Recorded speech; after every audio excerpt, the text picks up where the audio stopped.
Salut tout le monde, c'est Flo. J'espère que vous allez bien. Que la nuit n'a pas été trop difficile parce que on s'est fait bien secouer hier soir. Bon, juste une petite vidéo un peu update comme ça pour revenir sur l'événement de liquidité qu'il y a eu. Je vais pas faire trop long, je vais pas vous embêter, mais ça sera, je l'espère, en partie pour rassurer les plus inquiets et aussi pour éviter de FOMO pour les plus impatients. Donc, devant vous, vous avez la correction qu'il y a eu sur Bitcoin, hein. Donc, on est descendu jusqu'au 103 000 avec l'open interest qui a chuté de façon drastique. On a perdu pas loin de 15 milliards rien que sur Bitcoin. Mais vous verrez que sur le marché global, c'est des centaines de milliards qui se sont évaporés. Donc voilà, let's go. BTC, alors, ça faisait quand même plusieurs jours qu'on parlait de ces zones à tenir, hein. Donc, pourquoi déjà cette correction? Parce que Trump a annoncé 100% de taxes supplémentaires sur les produits venant de Chine, en réponse à une politique chinoise qui vise à faire en sorte que les terres rares, donc tous ces matériaux, ces minerais ultra essentiels et stratégiques dans le développement de puces, dans les téléphones, donc tout ce qui est tech, euh, du coup, ils vont limiter l'importation et la possibilité pour les États-Unis de s'en procurer. Donc, c'est les plus gros consommateurs, mais par contre, détiennent que très peu de pourcents, en fait. Alors que les Chinois, avec leur pays qui est gigantesque et puis leur gisement, guillemets, peu réglementé, eux s'en foutent. Ils en trouvent dans tous les coins, ils ont qu'à creuser, engager des Ouïghours pour aller chercher. Enfin bref, on va pas revenir sur la politique chinoise. Mais toujours est-il qu'ils en produisent une terre à chier et que les États-Unis les achètent, sauf que là, ils vont se faire taxer pour les acheter. Voire même, ils pourront plus les avoir. Donc, Trump dit, puis c'est ainsi, on va vous mettre 100% de taxes supplémentaires. Donc, c'est pas on monte à 100%, c'est supplémentaire sur les taxes déjà existantes. Petite réunion dans le bureau ovale, il annonce tout ça, il est tout content avec tous ses sbires. Et du coup, que fait le marché? Blam! Le S&P 500 se casse la figure. Donc, il perd 3,64%. Donc, des mèches pareilles, hein. On va être hyper clair. C'est extrêmement rare. Une mèche aussi grande en si peu de temps. Vous voyez, même là, dans les phases de correction, euh, c'est c'est vraiment rare. C'est vraiment soudain, en fait. Et ça, bien sûr, si le S&P 500 n'aime pas, allez, il y en a une, deux belles, mais, eh bien, du coup, c'est clair que le marché crypto, lui, il déteste. Mais il déteste de chez déteste. Donc, qu'est-ce qui se passe?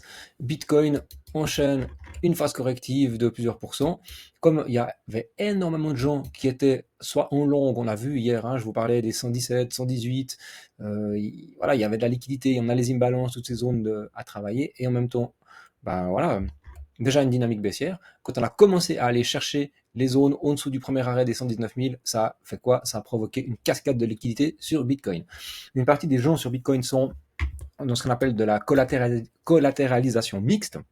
Donc, sur les marchés dérivés, ils collatéralisent leur longue, leur levier, avec d'autres cryptos de leur portefeuille. Et du coup, ils se font liquider sur Bitcoin, et puis l'exchange, il va chercher de la liquidité sur le reste du portefeuille. Donc, sur votre ADA, sur votre BNB, sur ce qui traîne. Si vous n'avez plus de SDT, il va vendre d'autres positions. Ce qui entraîne d'autres liquidations. Et ainsi de suite, et en cascade. Idem sur Ethereum. Ethereum, il a morphé aussi sa mère hier soir. Donc voilà, on se retrouve là. Maintenant, d'un point de vue market making, c'est très très propre ce qui s'est passé hier. On est venu tenir les niveaux, on est venu chatouiller ici le tunnel daily. Donc en termes de dynamique long terme, pas de problème. On a tenu les niveaux qu'il fallait tenir, ça c'est pas un souci. Maintenant, pour moi, le problème c'est plutôt qu'est-ce que ça va faire en termes d'incitatif sur les marchés. Parce que il ne faut pas oublier que les marchés, c'est de la confiance. Si on n'a pas confiance, les gens ne viendront pas. Hier, sur les ETF, ils sont là, très peu de sorties. 4 millions, 8 millions, un peu plus sur Ether, 174 millions sur Ether. Ok. Mais les sorties sont faibles.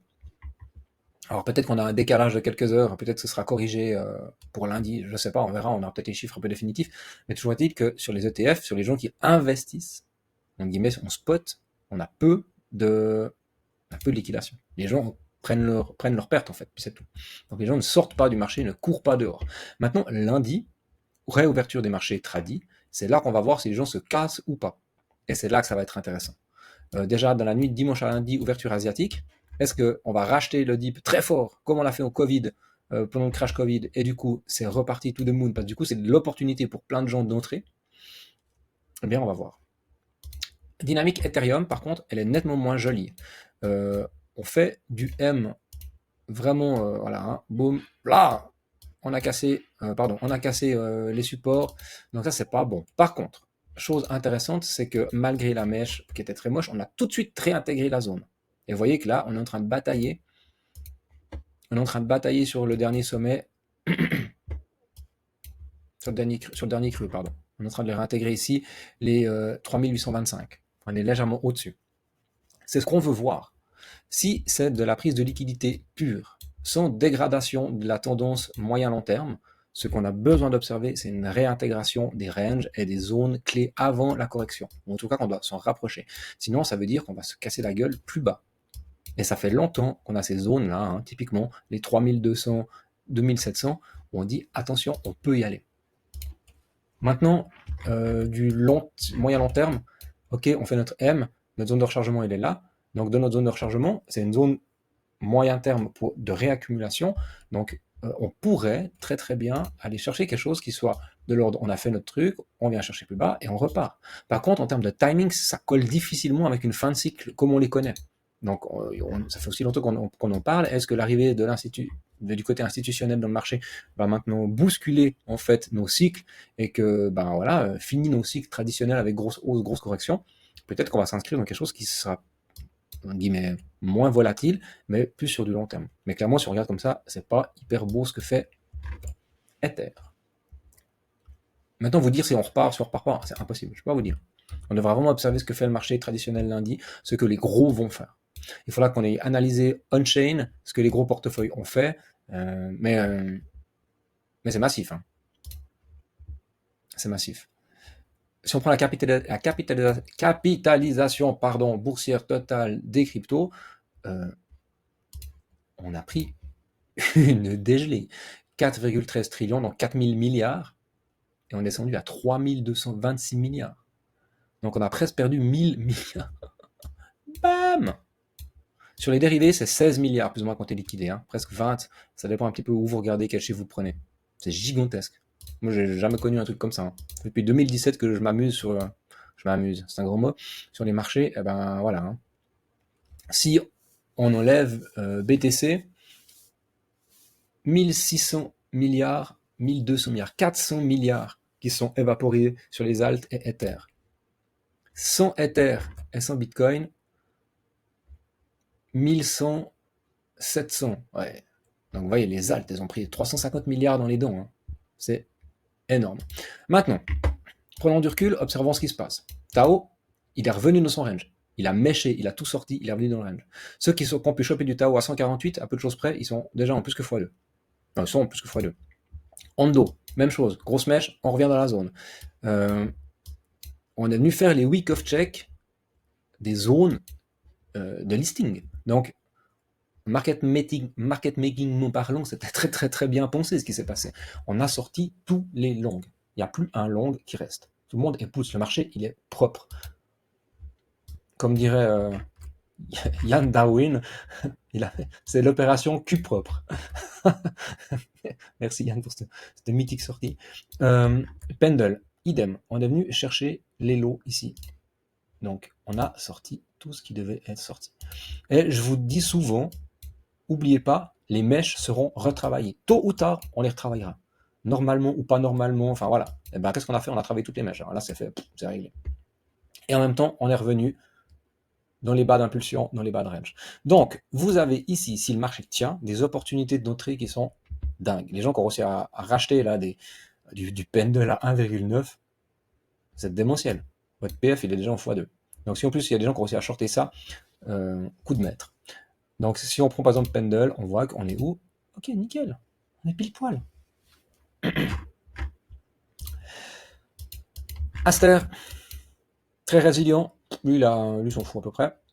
Aventis, il est venu chercher aussi des zones. Hop, si on prend ça en 1 heure. Des zones de listing, hein, exactement les bottoms de listing. Et ensuite, on remonte. Donc, maintenant, attention, parce que pour moi, il va y avoir. Qu'est-ce que j'ai enlevé? Il va y avoir du short là-dessus. Hein. Je pense que ça va shorter sec. On va revenir travailler ces zones-là Par exemple, si je pose un fib un peu comme ça, voilà, vous voyez qu'on est où? On est dans la zone de short.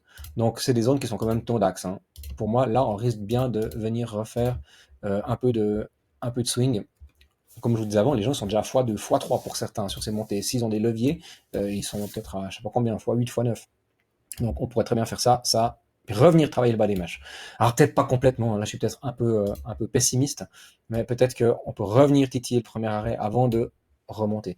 Euh, à voir. Vraiment, il faudra être attentif. Ah, bah, c'est l'exemple que je dessine là, donc aller chercher plus bas, mais le faire comme ça, boum, boum, boum. On est dans les zones de rechargement, on a travaillé 886 sur XPL, et ben voilà, on a des zones d'entrée intéressantes, quoi. Hyper liquide, hyper liquide, même chose, pour que vous voyez exactement où on est venu mécher. Donc on a travaillé quoi? La zone de rechargement long terme. Donc les gens qui ont racheté là, c'est bon, ils sont prêts, eux, ils peuvent aller plus haut. Ils sont déjà à x2, détendus, donc aucun problème. On a travaillé jusqu'à l'imbalance qui se trouvait là. Vous voyez, il n'y en a pas plus bas, ouais, des micros. On a travaillé jusqu'à la principale imbalance qui est là. Donc vraiment, c'est propre ce qui s'est passé. C'est misérable, hein, mais c'est très très propre. Pump, parfait. Ça vous... Alors là, on a des entrées qui sont encore intéressantes, hein, pour Pump Fun. On est sur le week of check. Donc, ouais. Défoncé, Pengu. Je crois que c'est Atom a perdu 95%. Donc, c'est énorme. Après, il y a un truc qui est très intéressant. Oui, je sais, c'est Swissborg, je vous en parle souvent. Mais en même temps, regardez, c'est un jeton qui a pas de levier, ou très peu. Il n'y a pas de contrat perp sur Swissborg, ou très très très peu. Il est très peu listé sur des grands exchanges. Et si vous allez chercher des projets qui sont pas sur des contrats perp, eh bien, en fait, ils ont très peu ramassé. Parce qu'il n'y a pas de levier dessus. Donc, il n'y a pas de cascade de liquidation qui peut se faire. Donc, les gens qui vendent, c'est juste du panic sell. S'il y a une collatéralisation qui est faite pour autre chose, mais il n'y a pas de cascade comme ça a pu se passer sur bien des autres produits. Parce que vous voyez, SUI, quoi. Mais SUI, il a pris 80%, 83%. Bonjour. c'est insane. Et puis, il ne faut pas oublier que tout ce volume profite à qui? Profite aux exchanges, hein. Parce qu'eux, ils sont payés au volume, entrée, sortie, vente, achat. Donc, toutes ces liquidations rapportent énormément d'argent à tous les échangeurs qui se payent sur les volumes. Donc, on va voir qu'il y aura des volumes de dingue quand il y aura tous les chiffres qui seront sortis. Et c'est une très, très, très, très bonne affaire financière pour tous les brokers. Ça, faut pas vous inquiéter pour eux. Donc voilà, ouais, on est revenu sur Cro 007. C'est débile. Franchement, moi, j'ai jamais vu ça. C'est vraiment débile. Mais bon, on va être patient, on va se dire que de toute façon, il n'y a rien d'autre à faire. Si vous gardez vos convictions et que vous avez des entrées intéressantes, un peu de stable, ben vous pouvez peut-être déceler un petit peu sur certains trucs. Moi, je me méfie quand même. Peut-être, vous voyez, là, on pourrait retourner chercher un bout de la mèche, hein, finir de travailler un petit peu. Je sais pas trop comment ça va se passer lundi. Pour moi, on pourrait même revenir travailler jusque-là. Si typiquement, hop là, ça a bougé. Si on prend un fib, qu'on le colle là, s'il veut bien, voilà. Ah, il est pas hyper propre. Ouais, on est sur les 88,6 de fibre, ouais, c'est quand même, ça va, quoi. Et si je prends le mouvement entier, ouais, on pourrait revenir là. Donc on est dans notre zone de rechargement du mouvement complet, mais par contre, on pourrait très bien revenir travailler les 88,6. Pour moi, ce serait pas bête. Si le marché doit faire une deuxième jambe baissière, typiquement sur ce genre de projet-là, vous prenez l'amplitude maximum de mouvement, vous regardez où sont vos fibres. Et ça se pourrait qu'on fasse quelque chose comme ça. Pour bien faire chier tout le monde. On regardera tout ça lundi, on reprendra tous ces trucs-là. En attendant, faites pas les fous, rentrez pas en levier comme des dingos, sinon vous allez vous faire sortir. Et puis, on regardera tout ça en détail un petit peu lundi matin. N'hésitez pas à mettre des projets que vous voulez vraiment voir et tout ça. Nous, on reste bien sûr à dispo sur le canal public. Et puis, comme je le disais avant, si vous êtes fait des cauchemars pendant la nuit, c'est que vous étiez beaucoup trop impliqué émotionnellement. Et pour éviter ce genre de choses-là, vous pouvez nous rejoindre sur le programme Elite Investor. Les gens qui sont avec nous, on regardait ce matin, certains ont réussi à shorter le marché, certains ont réussi à acheter des bottoms, certains sont déjà en positif sur certaines positions qu'ils ont pu prendre. Et ce qui est le plus important, c'est que toutes leurs positions étaient sécurisées. Parce qu'ils suivent un plan qui est précis, où ils ne risquent pas leur portefeuille. Donc oui, bien sûr, tout le monde s'est fait stop, mais avec des chutes qui sont tout à fait OK et qui préserve votre portefeuille. Et pour ce faire, ça demande un peu de pratique et nous, on vous accompagne dans le programme Elite Investor, donc n'hésitez pas à nous rejoindre. Voilà, allez, un bon week-end, courage et on se retrouve lundi. Ciao.